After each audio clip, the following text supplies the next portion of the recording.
to look up there, but I don't have it with me. I didn't think I would need it. I hardly ever would benefit from it. But yeah, it'd be kind of cool if I could peek up there. But look at this. To go down here, look how steep it is. It's like 10 feet down.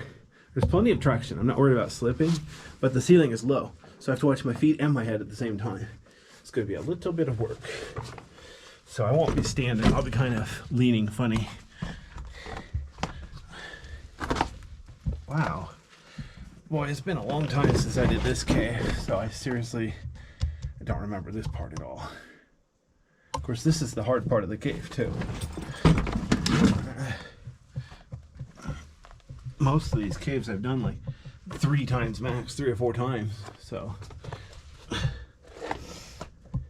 this one I've probably done the most. In my whole life, this is probably my 6th time doing this, but not the entire cave necessarily.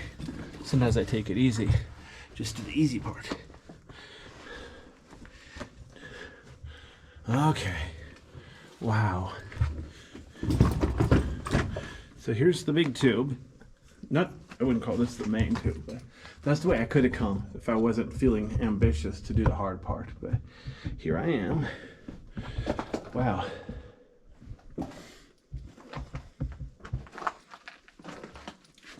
Let me grab my flashlight or backpack here. Okay. That's the way I just climbed down. So, like I said, worst case scenario, I could go back up that way. But I'm pretty sure I don't have to. From here, there's like 3 or 4 ways I can head back to the surface. Oops, my flashlight's being glitchy. Arg. Let's see here. Wow. Notice the floor is very rough in this cave. It varies from cave to cave. Some caves like Hercules Lave Cave and what's it called, Valentine Cave, they're so smooth you could probably go skateboarding. Not allowed, obviously, but a cave like this,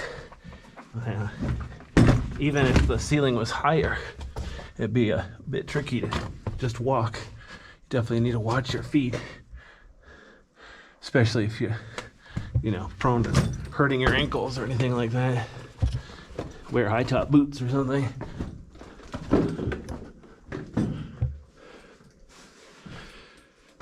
You can tell by the curvature of the floor we're still heading down. In this cave, the entrance is at the upper end. So if I'm facing downhill, I'm still getting farther from the entrance. So I'm not even halfway done with my trip. Obviously, I'm planning to make a round trip all the way to the lower end and back. Wow, nice wide room. Interesting how sometimes the cave is really narrow, sometimes it's really wide. Oh, what the heck? Hang on, my cell phone. My stupid cell phone is telling me I don't have service. Duh. Okay. Wow. Look how small this is. I think the easy part of the cave is about over. If I remember right, it gets smaller and smaller. Okay. So, hang on a second. I'm going to put on gloves so it's easier for me to crawl.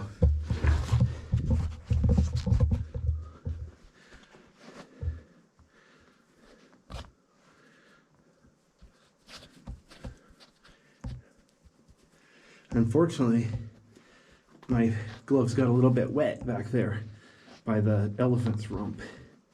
So now, I'm going to be climbing with gloves that are a little bit wet. I don't like that, but oh well.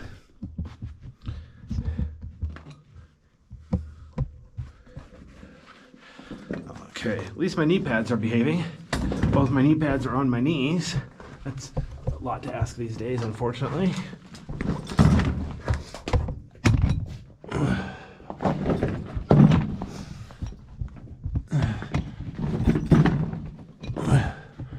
Notice there's a crack down the middle here. It's very narrow, just big enough you could drop your car keys or wallet in there. So obviously my car keys and wallet are zipped up inside my backpack. Hopefully they'll be somewhat safe in there. In fact, sometimes I would even put my valuables inside of a, you know, watertight container and then inside a backpack. Give it extra protection. This cave's not that wet. I'm not really worried about it.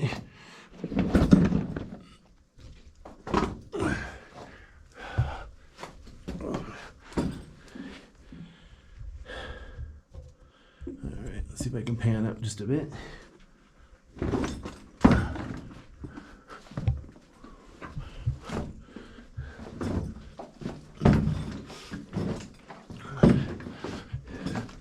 Notice there's sand on the floor. Oh wow, this looks like a dead end.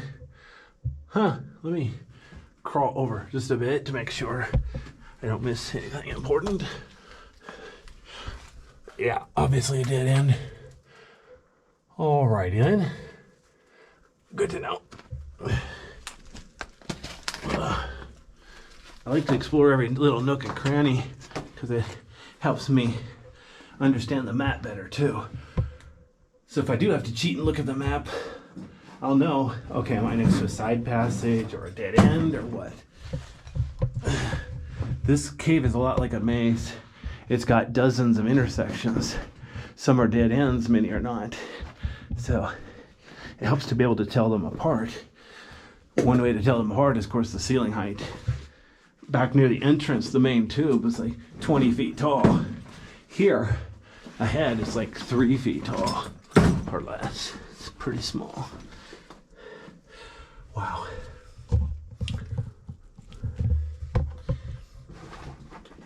Excuse me.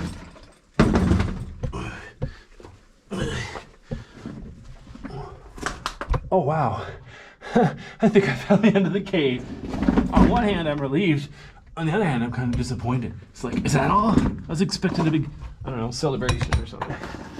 Just kidding. Every cave is different. Some caves, they're like this, where it's just obviously an end.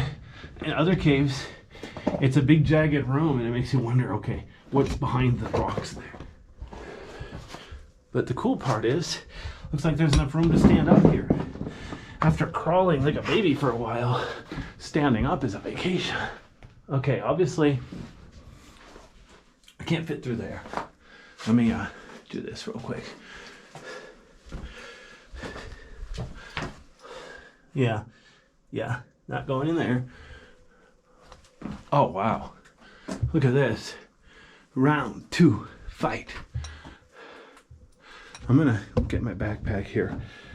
I don't think this goes back far. I think it's a dead end, but I'm gonna be ready for anything. Oh my goodness. Oh wow.